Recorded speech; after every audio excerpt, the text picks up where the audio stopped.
I'm going to be comparing the Hunger Games franchise to the Starship Troopers franchise. The funny thing is, I had not seen any of the Hunger Games movies until the past week. Now I actually have seen all five of the Hunger Games movies. And also before this past week, I had only seen the first Starship Troopers, the classic from Paul Verhoeven. Now I've seen two of the four direct-to-video sequels. I'm not going to be watching the others. Now, when it comes to the highest score for each franchise, in the case of Hunger Games, what's impressive is that you got five movies, and every single one of them is fresh on Rotten Tomatoes. The highest score is a 90% for Catching Fire. When it comes to Starship Troopers, unsurprisingly, the highest score is 72% for the original Starship Troopers from Paul Verhoeven. Hunger Games wins here. Then when you look at lowest score with Hunger Games, the lowest score is only a 64% for Ballad of Songbirds and Snakes. When it comes to Starship Troopers, the lowest score is a 32% for the final direct-to-video follow-up that came out. And then when you look at average score, Hunger Games is an average of 75, whereas Starship Troopers has an average of 45. And then when you look at gap between lowest and highest score, with Hunger Games, you have a gap of 26. With Starship Troopers, you have a gap of 40. So once again, Hunger Games wins. It's won every round so far, and this one's not hard for me at all. It's very easy for me to say, yeah, Hunger Games is the superior franchise. When it comes to the original Starship Troopers, I think it's funny that this is a famous example of a movie that critics completely misunderstood when it came out, where they just missed the point entirely. It's hilarious to me that at the time of its release, critics actually thought the movie was promoting all the things that it's really satirizing. What makes that movie distinct, honestly, is the combination of violence, dark humor, and razor sharp, biting satire that just doesn't care at all whether it offends people. Paul Verhoeven was making this movie that was critiquing, making fun of patriotism, militarism, fascism. I think it's funny that critics missed this at the time because, frankly, the Nazi imagery here is not really that subtle. It's not that hard to spot. When it comes to the direct-to-video follow-ups, I mean, the way I would describe it is that, well, as lower-budget direct-to-video movies, they're perfectly fine. The two direct-to-video follow-ups I watched, they're perfectly fine. They don't, make big mistakes. They're, for the most part anyway, competent. But are they as memorable or distinct as the original movie? No, they're not. Do you feel like they have the bite and teeth that the original movie has? No, not really. That's the real problem here, is not that, the story doesn't make sense or the characters are bad. No, I wouldn't say that. It's just they don't really have that combination of violence, dark humor, and biting satire that the original had, which made it stand out. So they're just forgettable at the end of the day.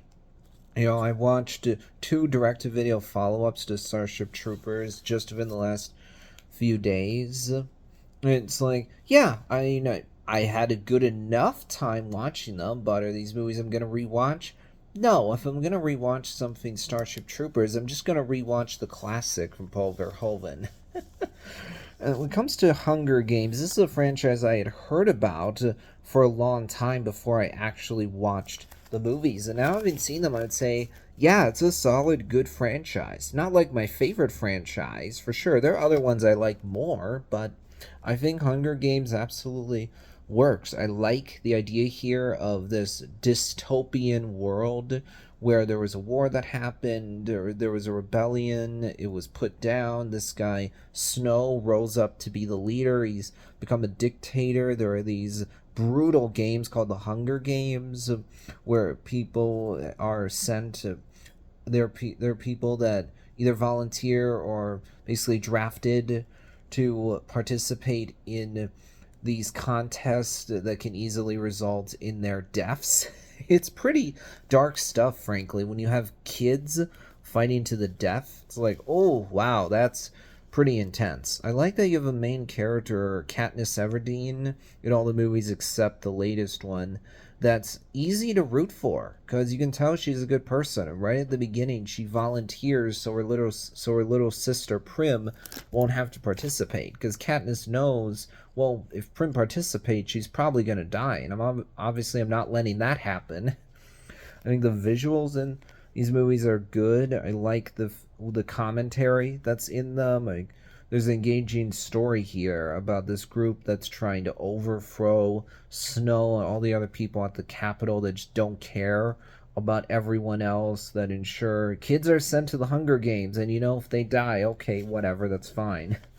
I think that Ballads of Songbirds and Snakes is a good, totally well done prequel. One that avoids the classic prequel problem. It's answering questions I actually am interested in. I like that this movie doesn't go the Disney route, where it does not try to make Snow a hero. It doesn't make him out to be a good guy. No, instead, you have a prequel that shows you his perspective, treats him as a human. It shows you the experiences that led to him becoming the dictator he is in the main Hunger Games movies. They don't try to make him sympathetic. They don't try to actually get you to go, yeah, he has a point, or anything like that. So it's not the same as Cruella or Maleficent from Disney, where they're trying to take a villain and either reframe them as a misunderstood anti-hero in the case of Maleficent, or turn them into a punk rock icon in the case of Cruella. So I think that none of the Hunger Games movies are bad. I don't think there's one of them that's too much weaker than the others. I mean, with Mockingjay Part 1, sure, you could definitely say that it suffers from the classic Part 1 problem of not really ending in a way that's satisfying, but I still enjoyed it. That'll wrap things up for this video. I definitely easily prefer Hunger Games. I would enjoy seeing a new Starship Troopers movie come out today that has a biting satire, but I feel like it would be hard to do in this era of political correctness and cultural sensitivity where there's more of a fear of offending people. So hopefully, it can happen at some point, but we'll see about that.